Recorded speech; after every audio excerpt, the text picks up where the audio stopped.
Okay, let's get started here. If you're going to be here, let's be here. Turn on those cameras, folks. Let me go over to our agenda here, get my screen straight, just a second.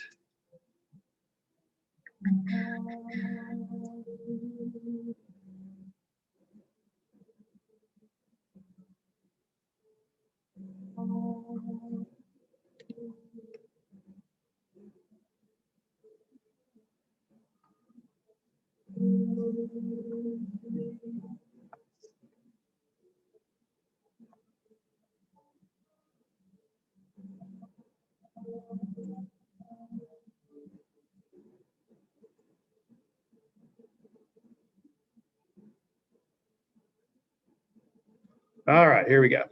So Newsella Day is a Wednesday. There is a new article posted, so please give it a close read and do the numbers 1 through 4 quiz like we usually do, usual routine there. It's about eating habits. If you're having trouble with their eating habits during the pandemic, I have been. Number 2, grammar lesson 16 is due by tonight. So make sure if you have not done that to get that done, please. We will have a vocab test. I don't have vocab on here, but we will have a vocab test appearing. I'll probably make it appear, go ahead and do it tomorrow, and we'll do the usual corrections and stuff on lesson 8. Start lesson 9 next week. All right, so I have a little bit of snafu, a little bit of mistake that I made with a deadline, so I'm not going to hold you responsible for those questions in the Odyssey film yet. So here on the agenda, I have you were to have completed responses 1 through 9 on the opening 2645 of the Odyssey film. And I did have that on the agenda yesterday, but the deadline that I put in the assignment with one slip of the finger ended up being due by today/tonight. So I won't check that yet. About half of you've already done it. Make sure the other half of you go ahead and complete that. If there's ever a discrepancy, feel free to email me and say, hey, you said by tonight, but the deadline says tomorrow night, which is it? And I could have gotten that corrected. Because if you put it off, that's just going to, create double work for you, which is what it's going to do tonight if you haven't done it yet. So anyway, it's not terribly challenging or anything. It's just to kind of get some context on the story. So we're not going to review those right now. We are going to begin reading the actual story of the Odyssey, and I'll introduce you to some more materials that are linked in the long slideshow that we have. Okay, so my edit. Just realized I set the deadline for the first set of questions, so I won't hold you responsible for that. Instead, you're going to be asked to complete questions on book 5, slide 17, after reading it while watching or listening to my video, which I have linked here. Don't try to insert answers into the Google Slides, but rather just add them labeled and numbered onto the doc containing your movie video questions, and we'll review both tomorrow. So if you look under the classwork tab here, what I've done is created one that says questions for Odyssey video, 25, and even if you can't see it here, it is for the questions on book 5 that are slide 17. Please submit the answers 1 through 9 on 2645, and as indicated on today's agenda, add your responses to book 5, slide 17, and I've linked the YouTube video there too. Okay, so this is kind of like Romeo and Juliet. If you recall, I would publish the videos where there was audio that I would play, and then I would kind of comment on it. There is not audio for this, so this is just me.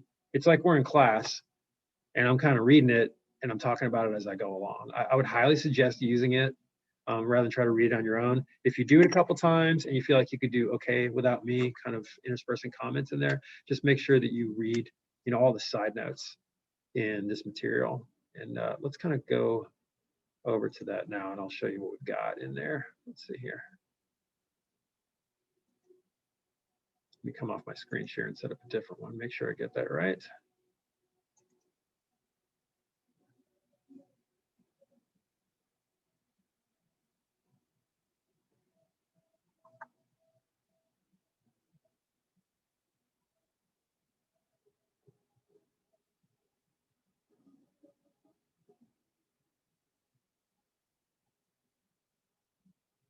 Okay, you guys seeing my slides? Head nod, please. Cool. Okay. Let's back up a little bit. Okay. So what we are supposed to have already done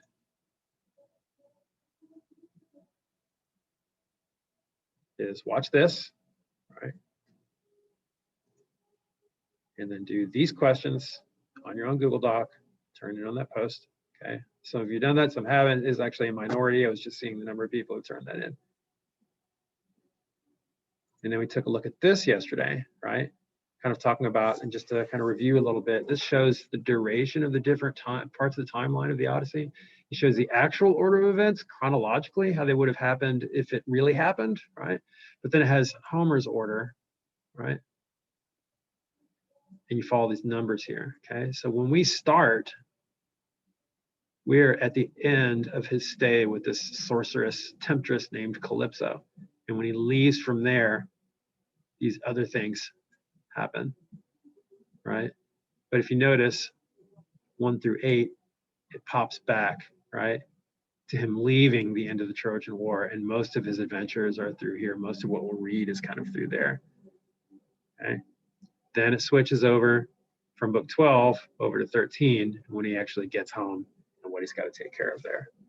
Okay, so once again, that's a reminder of what that looks like. Okay, now on the next slide here, if you go into this, this actually gives you text for the Odyssey. What's nice about this, show you here, is that it's like you have a textbook right in front of you. Okay. So the first few pages that you'll see of this is background material that we've kind of just, dealt with lightly. But here, on actual page 20, okay, of the 104 pages that are in this little flip thing, here, I'll maximize it, probably easier to see, that better. So here we have the text, right? So if you're reading this without my video, then you want to make sure and read all these side notes, because they're going to kind of explain different allusions and point out Homeric similes and stuff like all the things we talked about that we're going to look for, okay? But if you do watch my video, then it's me screen sharing and talking through this and reading it. And I would suggest you start with that. I didn't make one for this one page. So it's a little excerpt of book 1 there to kind of get our bearings. And then after it goes through, after that one page, it goes ahead and pops up to book 5. Okay, so this is where you're going to start. I got to let somebody in here. Book 5 here on page 22 is where you're going to start reading on your own. Okay. But before that, while we are here right now, I'm going to zoom in and let's go ahead and take a look at this first page together. Okay. If you're on my screen share, I've just zoomed in to make it a little easier to look at, which you can do too. Okay, so on the bottom left of this flip HTML little reader thing here, which I think is pretty nice. Zoom out, right? Zoom in, and you can definitely get a good look at the text there, and you can just kind of move it around like it's a real book. Okay. So part 1, the wanderings of Odysseus, book 1. A goddess intervenes. So what we have here at the beginning is something called the invocation of the muse. Okay, so with the side note here, it tells us that the muse, or sometimes known as the muses, which you'll see alluded to in all kinds of different works of literature, are a daughter, or maybe the 9 daughters, would be more accurate, daughters of Zeus, credited with divine inspiration, and usually for the arts. Okay, so people still kind of, especially in the arts, might use that term this way, right? Like the muse wasn't speaking to me today. You'd be saying, oh, I want to write a song, but nothing will come to me. Or I'm trying to do a painting and I'm just not feeling it today, or something like that. Or I'm trying to write something and I'm just not coming up with anything. The muse is not speaking to me today. It goes all the way back to ancient Greece, okay? So if someone were telling the Odyssey, you got to remember when Homer writes this down, he's writing down his impression of a story that would have been told orally for a really long time, right? So the speaker of the story, who starts right here, the first thing we would have done is invoke the muse. Hey, muse, please fill me with divine inspiration to be able to tell and make the story exciting to these people, like, sitting around this fire after or whatever, okay?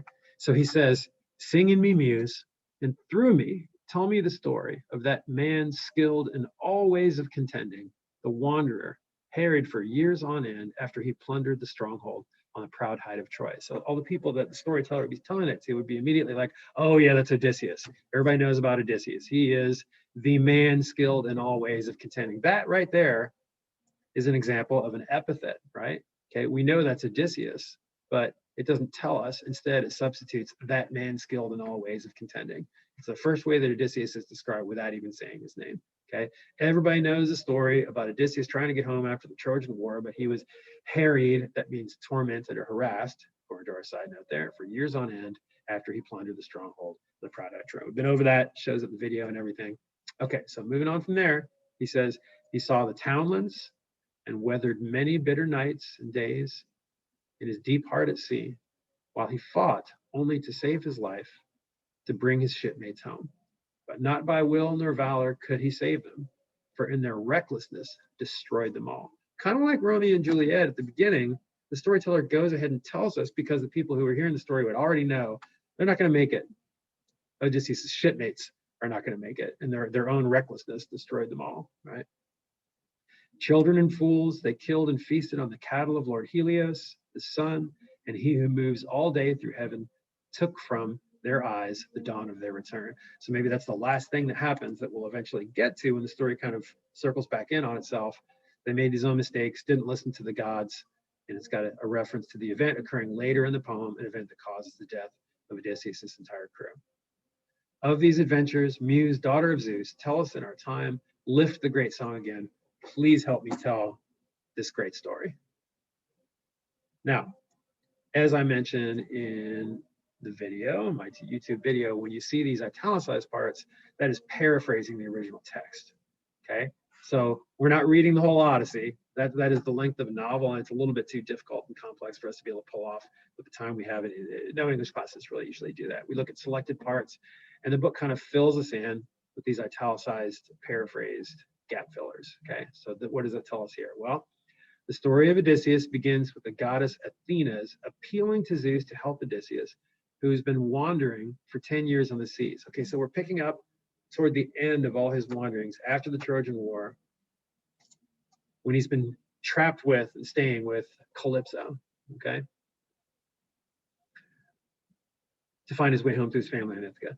While Odysseus has been gone, his son Telemachus, who, if you remember, was born right before he gets drafted to go off to the Trojan War, has grown to manhood, and his wife, Odysseus' wife, Penelope, has been besieged by suitors. Now, suitors would mean people who have intentions to marry someone, right? So why would Penelope, if she's married, have a bunch of suitors hanging around the castle? Well, because Odysseus has begun so long that they're insisting that Ithaca needs a king, right? There's no leader, and that's not good for that long, right? But they're being kind of obnoxious about it. They're wishing to marry her, and they also want to gain Odysseus' wealth, right? Trying to take advantage of the power vacuum. The suitors have taken up residence in her home and are constantly feasting on the family's cattle, sheep, and goats. They dishonor Odysseus and his family. Odysseus isn't there, right?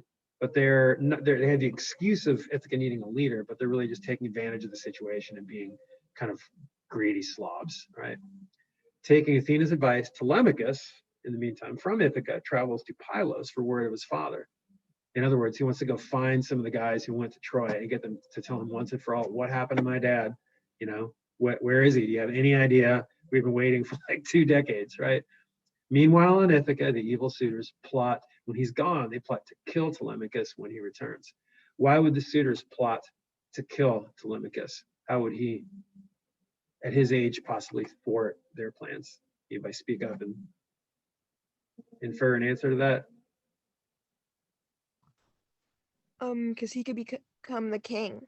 Exactly, because he's the son of the king. Was it Lauren? Yeah. Thank you, Lauren. Okay, so that's where we are. I'm going to zoom out, turn to the next page, and this is where you guys pick up, okay? So this is where Odysseus is. Telemachus is wondering where Odysseus is, where he has been all this time. We don't know where he's been all this time, but where the story picks up, he's with Calypso. And it says I'll zoom in.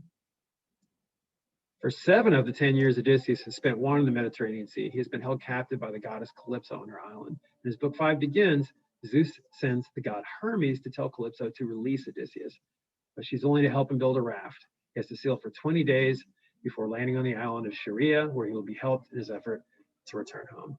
I'm going to stop there because my video is going to take you through the rest of that rather than me trying to read to you in person. And that way you can pause and you can look at the questions that you need to answer, okay? So going back to the original slides, okay, the slide after number 15 here says there is a video, find Odyssey books 5 and 9. Okay, I just did 5, okay? And that's the one that's linked back on the agenda and on the assignment. Then we get to 17. Okay, so here's your questions. Do not answer on the slideshow. These are your notes. Turn in the document provided for you, or your Google Doc in my case. Okay, study guide questions for book 5, Calypso, the Sweet Nymph. So you have just 6 questions to answer, and by tomorrow. Okay, and turning back to this, it is not long. Okay, the next book is long, but this one, and then this one is a picture, and then this is it, guys. Okay, it's just 3 pages of reading and 6 questions. Okay, so I'm going to have you do that today/tonight.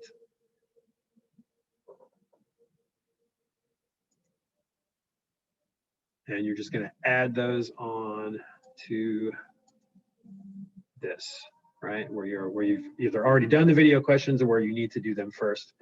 As of now, only 7 people have turned in, unless a bunch of people unsubmitted or something. Okay, so if you haven't done the video, you've got a little bit of work to do. So I'm not going to keep you any longer today. I know you've got a long day of live stuff, and we do enough live stuff anyway, so I don't feel obliged to go for 35 minutes or anything.